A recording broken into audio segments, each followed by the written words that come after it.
솔직히 말씀드릴게요. 이건 100% 해결 어렵습니다. 이거 굉장히 해결하기 어려운 주름이에요. 그럼에도 불구하고 좋아질 수 있는 방법 제가 알려드릴게요. 반짝반짝 안녕하세요. 줄쌤의 톡톡 성형 라이트 성형외과 김지연 원장입니다. 제가요 샴페인을 좀 좋아해요. 샴페인은 잔이 참 예쁘죠. 그냥 일반적인 와인잔보다 길고 좁은 잔, 플루트라고 하는 잔을 많이 써요. 근데 간혹 영화에서 보면 가든 파티, 칵테일 파티 같이 이런 파티에서 이렇게 납작하고 낮은 잔에 샴페인을 먹는 장면을 종종 볼 수 있어요. 그 잔은 쿱 잔이라고도 하고 소서 잔이라고도 하는데요. 길고 가느다란 잔이 아니라 쿱이나 소서 잔을 쓰는 이유가 뭔지 아세요? 여기는 굉장한 배려가 숨겨져 있습니다. 긴 플루트 잔은 샴페인을 마시다 보면 목을 많이 젖혀야 돼서 목주름이 눈에 좀 더 띄게 되죠. 반면에 넓고 낮은 잔은 살짝만 기울여도 다 마실 수 있기 때문에 목주름을 덜 눈에 띄게 할 수 있는 방법이라는 거예요. 여기서 중요한 건 바로 그거죠. 여자의 목주름은 숨기기가 힘들다는 거. 나이를 가늠하게 해주는 굉장히 큰 부분이라는 거예요. 이렇게 샴페인 얘기를 꺼냈던 이유는 바로 오늘의 주제가 목주름이기 때문이에요. 목주름은 크게 3가지 종류로 나눠서 생각하실 수가 있어요. 첫 번째는 지방형 목주름이에요. 주름이라기보다는 그냥 목이 없어 보이는 거죠. 얼굴에서부터 목까지 통으로 흘러내리는 것 같은 그런 느낌이신 분들, 이거를 목주름이라고도 하시는데요. 대부분은 지방이시고 지방에다가 탄력이 없는 것까지 겹쳐서 생기신 경우가 대부분이십니다. 두 번째는 외국에서 터키넥이라고도 부르고요. 우리나라에서 닭뼈슬 같다라고도 표현을 하시는데요. 바로 수직으로 생기는 피부 주름들이에요. 이런 주름들은 턱에서부터 목까지 일자로 이렇게 대부분 2줄이죠. 2줄로 나란히 가면서 목이 굉장히 당겨져 보이고 옆에서 봤을 때 특히 턱에서 목까지 앞으로 튀어나와 보이기 때문에 둔턱해 보이는 이미지를 줄 수가 있어서 굉장히 싫어하세요. 마지막은 아주 어린 친구들도 나타나는 주름인데요. 저는 바로 이걸 목걸이 주름이라고 합니다. 수직이 아니라 수평의 주름이 여러 개가 나타나는 형태의 목주름이신 분들이 계세요. 이런 분들은 특징적으로 주름이 있는 부분은 피부가 패여져 있고 굉장히 얇고 피부의 결이 다르세요. 그러면서 주름이 있는 그 사이사이는 지방층이 둔턱하게 있고 불룩하게 나와 있으신 경우들이 있으십니다. 그러면 이런 목주름 어떻게 하면 없앨 수 있을까요?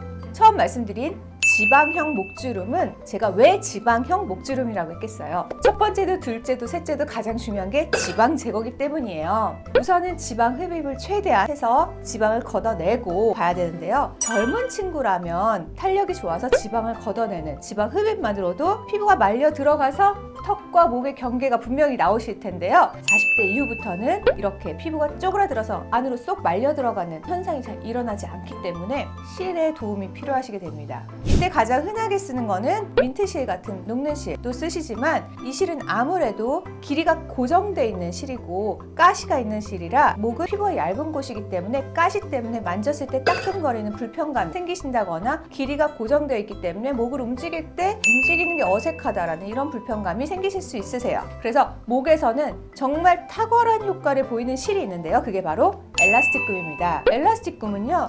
이렇게 탄력이 있는 실이라서 목은 동작이 굉장히 큰 부위 중에 한 부분인데요. 이 탄력 있는 실이 목의 동작을 따라가 줄 수 있어요. 움직일 수 있어요. 그렇기 때문에 훨씬 더 자연스럽게 나오기도 하고 고무줄의 특성상 밀어넣는 어떤 해먹 구조를 잘 만들어주기 때문에 턱, 목각이 더 예쁘게 나와요. 그래서 이런 실 리프팅을 지방흡입과 함께 같이 하시는 게 좋으실 수 있습니다. 하지만 턱 밑 절개로 지방흡입을 하면서 근육을 모아주는 형태로 이런 지방형 목주름을 해결하려는 병원도 있는 걸로 아는데요. 이런 경우에는 목적이 2가지예요. 근육을 모아주려는 목적 하나, 그리고 근육 밑에 있는 지방을 걷어내려는 목적이에요.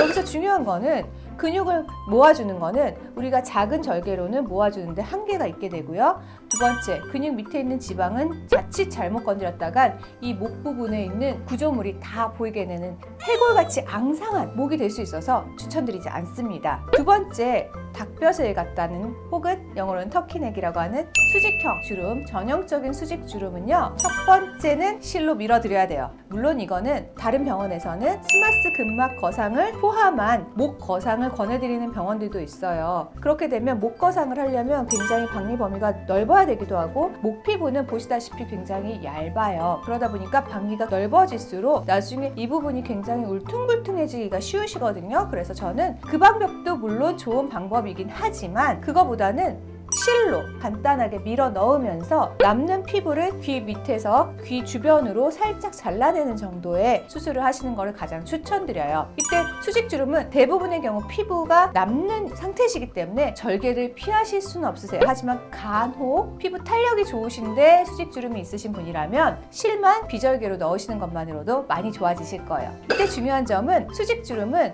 근육이 전체적으로 느슨해진 상태라서 일반적으로 목거상을 위해서 엘라스틱금 실을 넣는 것보다 좀 더 촘촘하게 많이 넣어드려야지 더 효과적이십니다. 그럼 목걸이 주름은 어떻게 해결해야 될까요? 솔직히 말씀드릴게요. 이건 100% 해결 어렵습니다. 이거 굉장히 해결하기 어려운 주름이에요. 이 주름을 없애려고 무슨 레이저부터 시작해서 무슨 시술이며 수술이며 정말 많이 있었고, 그래서 목걸이 주름이 있으신 분들은 여기에 많은 돈을 투자하시고 시간을 할애하시고 했는데 정작 큰 효과를 못 보신 경우가 많으세요. 이 주름은 주름을 잘라내야 되고 수직으로 들어 올려야 되는데 우리가 목절개를 이렇게 할 수는 없잖아요. 수직 주름은 옆에서 당겨서 좋아질 수 있지만 수평 주름은 수직으로 당겨야 좋아지는데 이렇게 당기는 절개는 할 수가 없어요. 흉터가 너무 나쁘니까요. 결국 해결은 굉장히 어렵다는 거 먼저 말씀드리고요. 그럼에도 불구하고 좋아질 수 있는 방법 제가 알려드릴게요. 첫 번째는 아까 말씀드린 것처럼 주름 중간중간에 피부 밑에 지방이 불룩하게 있으신 분들이 있으세요. 그런 분들은 그 부분에 부분 굉장히 세밀한 지방 흡입을 하고 그 패인 주름으로 지방 이식을 살짝 해드리면 좋아요. 하지만 계속 말씀드렸다시피 이 주름이 있는 부분과 주름 사이에 있는 피부는 결이 달라요. 그래서 리쥬란 힐러 같은 힐러 시술로 피부를 조금 더 도톰하게 보완을 해줘서 차곡차곡 쌓아 올려가면서 해주시면 훨씬 좋습니다. 혹시 지방 흡입을 하기에는 조금 걱정이 되신다 그러시면 저는 이때 인모드 레이저를 추천드려요. 인모드 레이저는 지방을 녹이고 탄력을 주는 두 가지 역할을 같이 해줄 수 있는 모드가 있어요. 그러다 보니까 이 목주름을 물론 단번에 드라마틱하게 좋아지진 않지만 여러 번 하시다 보면 점점 더 좋아진다고 느끼실 거예요. 여기까지 목주름 3가지 유형과 해결 방안 말씀드렸습니다. 그럼 좋아요와 구독하기, 알람 설정까지 잊지 말아주세요.